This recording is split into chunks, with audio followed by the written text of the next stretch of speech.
You see me and you look on YouTube, you see me rapping on the curb at 13, that be braids dusty, and then you see me fucking with 8 Rolls Royces. The average mine is, if you see those 2 points, the average mine says, oh damn, I could do that here. Man, I'm talking about having 20, 30 homies and shit, being rich, coming from poverty and growing so far away from your people, and there's so many things. You gotta cut people off. You gotta deal with people being famous all day. You gotta act like you happy. That's the type of shit that make people like depressed, go through shit. There's so many different compartments to it. So I went to levels I never seen. So that was just a part of my life. Do you hate her? No, but there was times I hated her. The DA, I looked at, the DA was on my case. She died the other day, 34 of cancer and shit. One day she was in the courtroom. I got violated for a technical violation. She asked the judge for 10 years while my mom and my sister and my son was in the room. It was a technical violation. It was on paper. She asked for 10 years. And my mind at that moment, I was looking at her like, I wish you died. And I ain't really mean that. And she saying she wanted me to get 10 years in front of my mom, my son. She just drove me crazy at that point. And then years later, I seen she died from cancer. I ain't really want that for her. You know what I'm saying? It was just the anger at the time. Look, man, Meek, I value you, bro. And I appreciate you. I appreciate you too. I like what you're doing. So just like, we celebrated all the wrong things in the hood. Even when we talk about being real is always something to do with being criminal. Yeah. I don't think that's being real just because you being criminal. Like, it was a guy on the internet, he was put on, what did you do out here? He was saying that to me. And to me, I thought that was extremely funny that a guy that, and I don't want to take nothing from him, like in an interview and just make it about, but a guy that didn't really achieve much is sitting here cocky with an ego on here telling nigga, what you do? And he talking in street. So I'm like, all right, bet. All right, you killed 7 people, killed 2, 3 people. You sold 85 bricks. What else you do? What the fuck do that mean? Like, what do that have to do with the word real? Even if you might have had to kill some of them, like me, like some people in the hood get killed and shit like that. What you really did was add to the destruction in our communities. And they told you was nominated for a Grammy for championships. How did you feel? I was excited, but like me, I've been doing this shit for a long time. Because I'd be like, I was only battling people when you see me on corners because that's what was going on. People was rapping on the corners. And when we got to studios, you ain't see me rapping on the corner with people and shit like that. So when I get nominated for something, I'm not really gonna it's not gonna excite me to the fullest extent it's supposed to, because who's judging me? I think a Grammy is the highest form of a musical award you can achieve in our world that we in right now.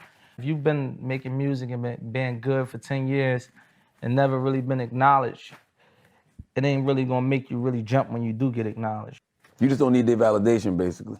Maybe if I win that shit, get in my hand, like I know I'm better than them in that category, that specific category. A gang of people under a certain organization killing people that look like us and nothing being done about it, you know? My mentality, me, my family, and people I could teach, we teaching it ain't normal. A white man that don't come from my community where I come from. Now I got billionaires and Caucasian people who have sense, who have power, saying that these things don't make any sense on our side. That what made you open your eyes to it when you have the conversations with the Michael Rubens and you telling them it's 2 Americas and they starting to hear about these things that are normal to us and they looking like, this shit ain't normal. Yeah. You ever be like, yo, I escaped the bullet with that shit? Yeah, hell yeah. I be telling them, like, I'm damn near a preacher. I be having to tell a young guy, yo, bro, that shit, that shit really will kill you. Like, no, fuck your decision making up, make you forget. Like, when I'm saying it to him, I want him to know, like, no, I'm telling you, because this happened to me at one point. I'm telling you, it happened to me, it happened to you if you say you look up to me. It always been mixed up like that. I wonder where you at, because on your first album, Dreams and Nightmares, you had a song called Traumatized. I think time healed everything.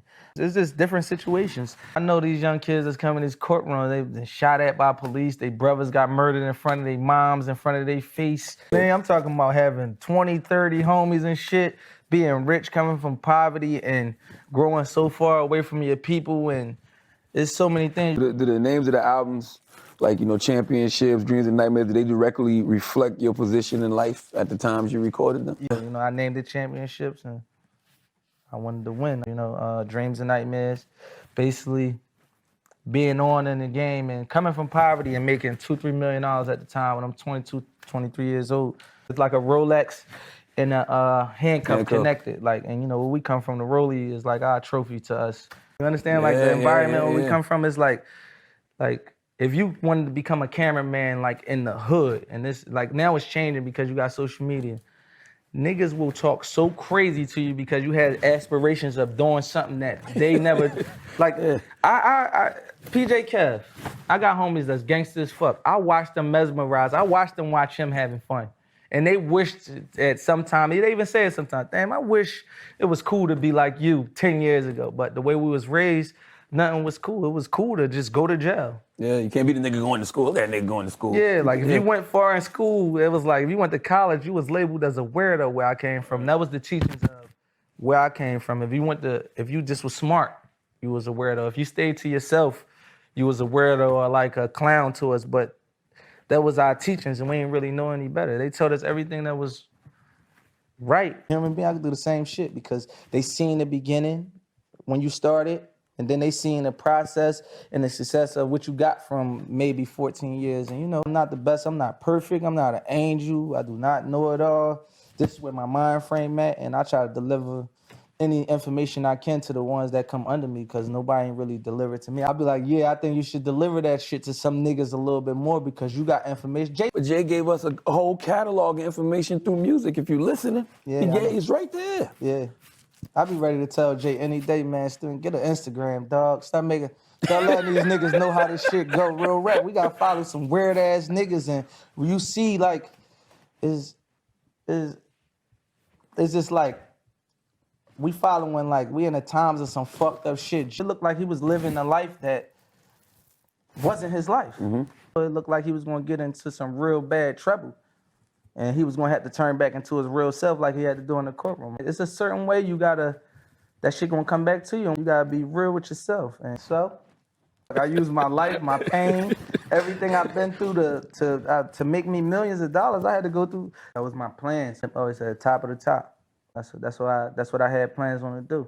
When I see you in those rooms, I see you post. You always feel like, damn, it's surreal to be here with Robert Kraft, Michael Rubin, Jay-Z. All of them at one time, yeah. What would you say right now to the kid in the hood who's feeling hopeless right now? Some days I be feeling hopeless and rich. Whatever's happening, it happened. Like, even people be like, man, I don't want to say it, but man, it might have been good, the jail.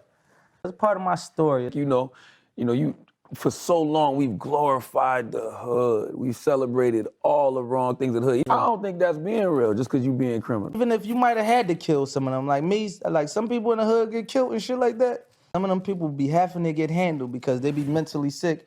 That's what I think real. You know what I'm saying? That's what I do. My son and them, everybody kids around us, they go to private school. That's what I do. I think we got to start separating the two. But they call it real nigga. We call it real nigga. I'm not trying to like alienate people. This is my real. But in his mind, he believed that he in the streets like he a liver human being. He means more to this world than me because he might have killed and sold some work. Mine, know. Just gotta keep pressing. That's the way I was trained from a baby on up. I said I caught on. It's all dangerous. I believe that the hood will kill you. I believe that. You and Nipsey, y'all were working on an album, right? A mixtape or something? Yeah, we was working on doing a project. It's like first artists talk about it and be small talk, and then me and him start sending each other songs, and I start doing verses to ones he doing, and he start doing verses to ones we doing, but we never finished. How close did y'all get? 20%, 30%, not even halfway done.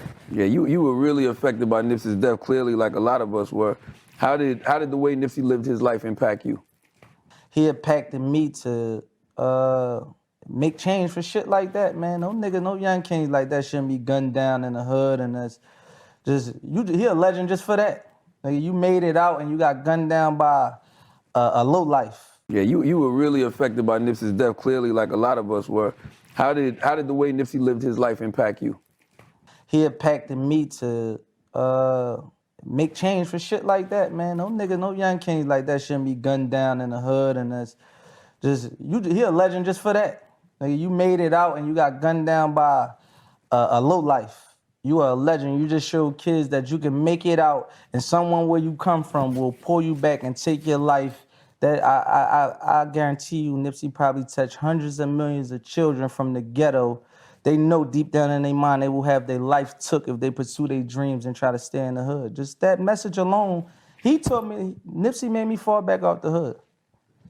Because if this niggas trying to kill us and do that type shit to us that bad, if I'm going to come there for that type of, I ain't going to come here acting like niggas ain't trying to treat me like that. That's how they doing us. That shit going to come back to you. And when it came back, he wasn't ready for that. You know what I'm saying? I know I don't want to do 40 years in jail, so I ain't trying to send no hit. All right. I ain't trying to get nobody killed. You know, you trying to kill me, we trying to kill you.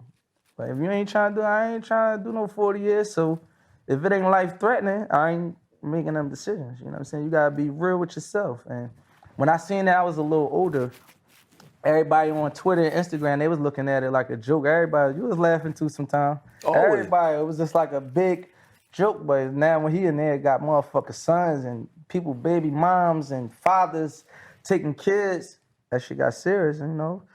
He had to get reminded what was really real. But I told him that the first time I spoke to him. Yeah. Because I told him, I said, yo, you gonna end up in jail or dead. This shit you playing is not a game. I said, you playing, everybody, the world ain't playing. Yeah. When you talk about that environment, how did that environment contribute to the toxic cycle for black men in America? Being from Philly, being in the streets, you know, getting involved in drugs or violence, jail, like it's just that cycle that just keeps going from generation to generation. How much does the environment contribute to that? Yeah, it's a religion. You know, streets is like a religion. We learn it from when we little ass kids. We turn 18, we'll leave our mom in the house. And I realized that it's not even like decision making no more. Like we'll jump in the streets head first, knowing we're gonna go to jail and suffer, be tortured, or die young. But it's our beliefs. This is what we believe in. I just got a hold of that type of, like, I experienced being around, hanging around billionaires and shit like that, or hanging on fucking, we'd rather not be getting shot at. When I come around that type of shit, I got the resources to do it legally, but when I come around that shit, I'm bulletproofed up. Them sticks you hearing about in raps, they legal, they're around when we in them environments, and I wouldn't have them if I didn't have to have them in those environments. I seen Jay was like, what you got bulletproof for? I'm like, nah, nigga, you Jay-Z. Sometimes that was like a big test for me, probably over the last year, just dealing with people like that. Because these guys will almost pull you back into the mentality you was raised off. And even if they got to sacrifice they self to make you lose, they would do that. And I had to be able to pay attention to that and notice that, like, niggas will sacrifice they self for you to lose, and I don't entertain that no more. I don't want you to be able to control my fate. That's the crabs in the barrel theory, basically. Why do you think we call it nigga-itis. That's what we call